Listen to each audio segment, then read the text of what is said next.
menjadi contoh seluruh Indonesia, bahkan mungkin bisa jadi dunia. Bagaimana mereka mengelola masjid itu luar biasa gitu. Nah, ini yang perlu kita coba, format-format seperti yang dikatakan tadi.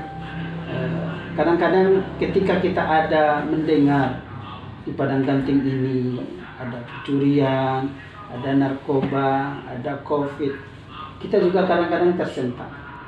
Begitu juga ketika kemarin mau ujian melahirkan anak di SMA. Kawan-kawan, sekedar itu taujih, artinya menyentak kita sebagai penyuluh agama. Kita bertanggung jawab dalam masalah amar ma'ruf nahi munkar.